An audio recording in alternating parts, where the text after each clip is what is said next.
I got so much motherfucking design on right now.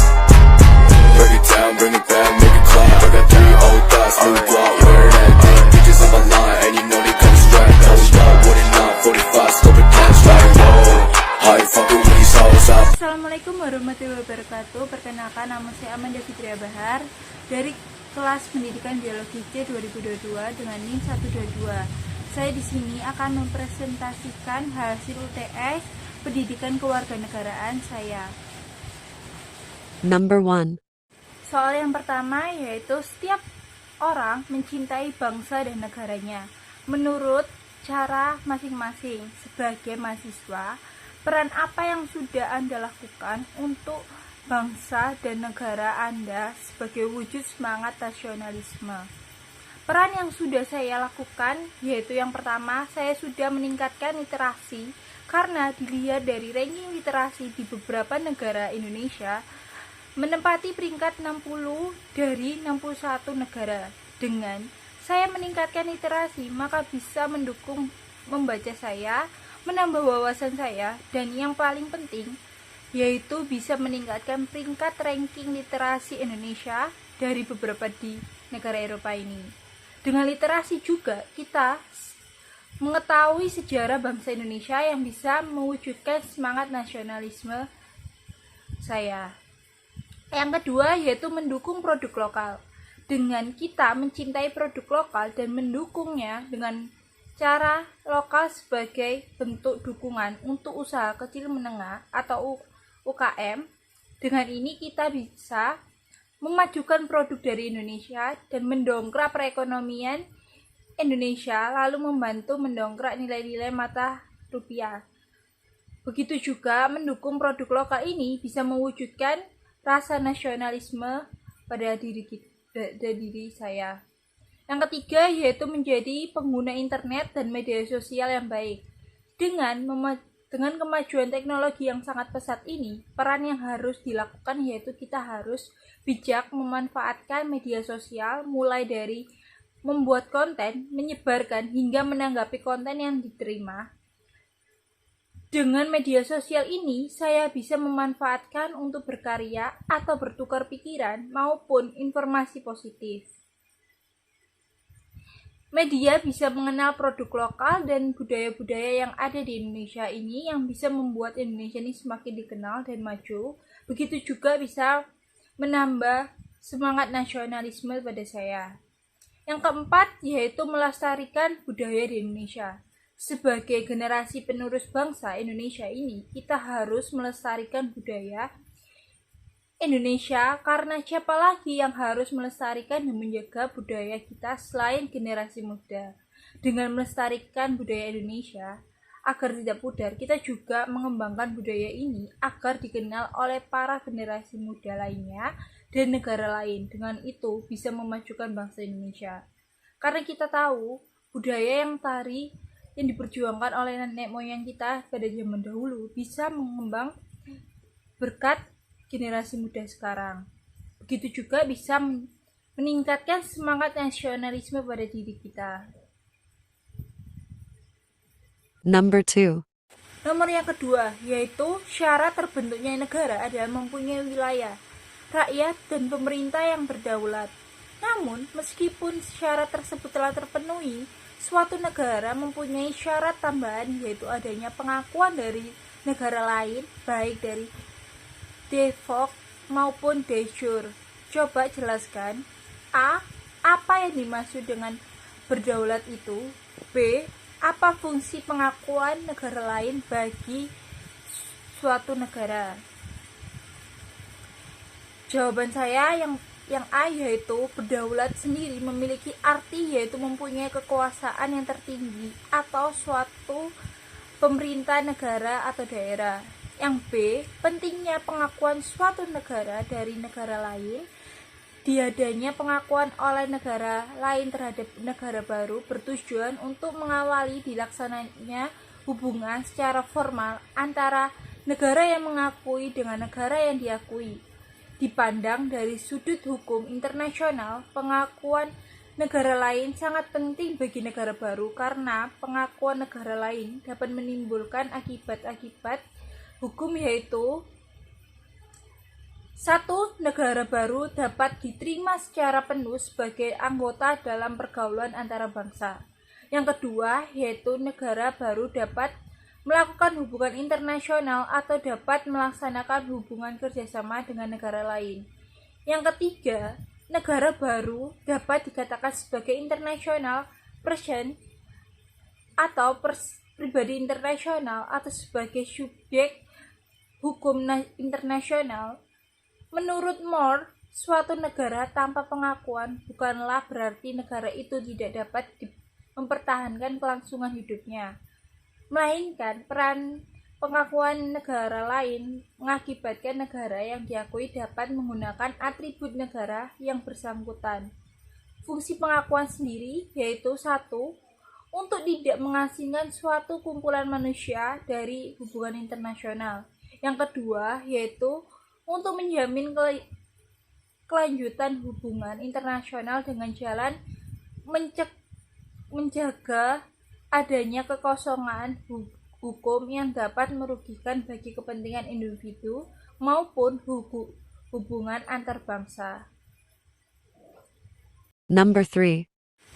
Yang nomor ketiga yaitu siapa yang berwenang membuat konstitusi di suatu negara, dan apabila konstitusi tersebut sudah tidak sesuai dengan kondisi masyarakat, bagaimana cara memperbaikinya?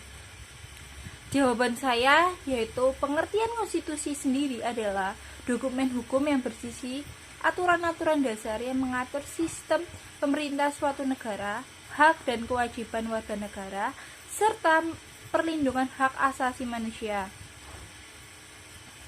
Konstitusi juga dapat mengatur hubungan antara pemerintah dengan rakyat dan antara lembaga-lembaga pemerintah yang satu dengan yang lain. Konstitusi di Indonesia dibuat oleh Majelis Konstituyente pada awal Konstitusi Indonesia disusun dan diadopsi oleh Panitia 9 pada tahun 1945 yang terdiri dari 9 anggota Badan Penyelidik Usaha-usaha Persiapan Kemerdekaan Indonesia yang disingkat dengan BPUPKI. Konstitusi tersebut kemudian direvisi oleh Konstituante pada tahun 1950 dan versi konstitusi yang masih digunakan hingga saat ini yaitu Undang-Undang Dasar 1945. Disusun oleh Majelis Konstituante pada tahun 1959. Proses perbaikan atau perubahan konstitusi biasanya diatur dalam konstitusi itu sendiri dan bisa bervariasi antara satu negara dengan negara lain. Di Indonesia, proses perubahan konstitusi diatur dalam Pasal 37 Undang-Undang Dasar 1945 yang mengatakan bahwa perubahan atau amandemen konstitusi dapat dilakukan oleh Majelis Permusyawaratan Rakyat atau yang disingkat MPR dengan persetujuan lebih dari 2/3 dari anggota MPR. Jika konstitusi sudah tidak sesuai dengan kondisi rakyat, maka langkah pertama yaitu dilakukan adalah mengidentifikasi masalah atau ketidaksesuaian tersebut. Setelah itu, masyarakat dapat mengajukan usulan perubahan atau amandemen konstitusi kepada anggota DPR atau MPR. Selain itu, presiden atau partai politik juga dapat mengajukan usulan perubahan konstitusi. Proses perubahan konstitusi harus melalui tahapan yang diatur dalam konstitusi itu sendiri dan memerlukan persetujuan dari semua pihak yang terkait seperti anggota DPR atau MPR, presiden, dan Mahkamah Konstitusi. Proses ini biasanya melibatkan diskusi dan debat yang panjang dan melibatkan banyak pihak sehingga perlu waktu yang cukup lama dan berliku-liku. Namun, perubahan konstitusi merupakan hal yang penting dalam memastikan bahwa konstitusi tetap relevan dan dapat mengakomodasi kebutuhan masyarakat yang terus berubah sering waktu. Number 4. Nomor yang keempat yaitu John F. Kennedy pernah mengatakan bahwa jangan tanyakan apa negara yang berikan kepadamu, tapi tanyakan apa yang kamu berikan kepada negaramu.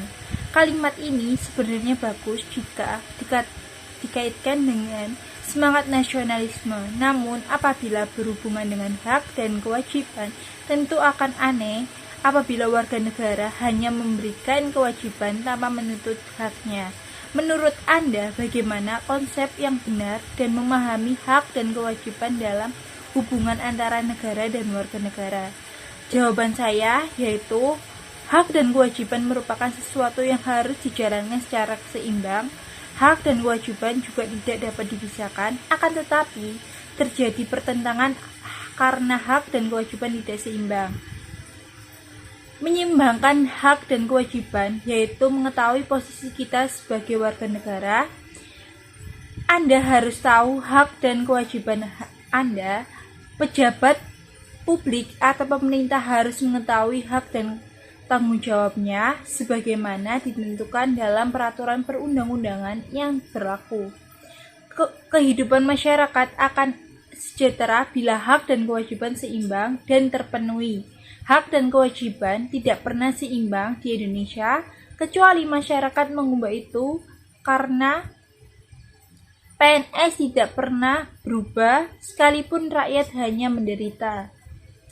Ada banyak orang yang lebih mementingkan bagaimana mendapatkan materi daripada orang, dan mereka belum diberi hak selama ini. Oleh karena itu, sebagai warga negara, demokrasi kita harus bangun dari mimpi buruk kita dan mengubahnya untuk mendapatkan hak kita tanpa melupakan kewajiban kita sebagai warga negara Indonesia. Menurut pasal 28 UUD 1945, hak dan syarat warga negara dapat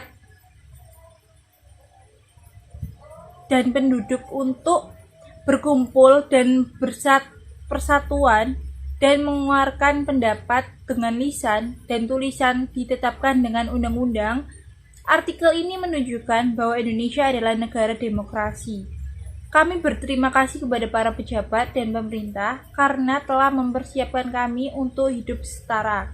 Kita harus mendukung orang-orang Indonesia ini hidup lebih baik dan lebih maju, terutama dengan memperhatikan anak-anak kecil yang selama ini terpinggirkan melalui pemenuhan hak dan kewajiban yang seimbang. Number 5. Yang nomor kelima yaitu agar penegakan hukum bisa berjalan optimal, kita tidak bisa hanya mengandalkan aparat saja. Kita memerlukan adanya peran serta masyarakat dalam penegakan hukum. Namun, di berbagai tempat masih banyak kita jumpai masyarakat yang belum sadar hukum. Coba berikan 3 ide bagaimana cara menumbuhkan kesadaran masyarakat terhadap penegakan hukum di Indonesia. Jawaban saya yaitu yang pertama, melatih pola perilaku hukum. Pola perilaku merupakan sebuah hal utama dalam meningkatkan kesadaran hukum. Dari pola tersebut dapat dilihat bahwa aturan yang dibuat sudah dijalankan dengan benar atau belum. Apabila belum, kita sebagai masyarakat yang taat terhadap hukum sebaiknya memiliki perilaku yang sesuai dengan aturan. Yang kedua yaitu meningkatkan pemahaman hukum. Pemahaman hukum merupakan pengetahuan seseorang terhadap isi yang berasal dari peraturan hukum tersebut. Pemahaman hukum yang dimiliki setiap orang tidak harus mengetahui isi dan aturan terlebih dahulu, tetapi dapat memahami respon dari seseorang terhadap peraturan yang berlaku. Yang ketiga yaitu meningkatkan ketaatan terhadap hukum. Ketaatan masyarakat terhadap hukum perlu ditingkatkan dengan berhati-hati dalam melakukan sebuah kegiatan apapun supaya tidak melanggar aturan yang berlaku. Dengan memiliki ketaatan terhadap hukum akan menimbulkan kehidupan yang teratur dan mampu terhindar dari hal-hal negatif seperti konflik. Sekian yang bisa saya sampaikan dari hasil jawaban UTS Pendidikan Kewarganegaraan saya. Bila ada salah kata, mohon maaf. Terima kasih atas waktunya. Wassalamualaikum warahmatullahi wabarakatuh. I ain't fucking with these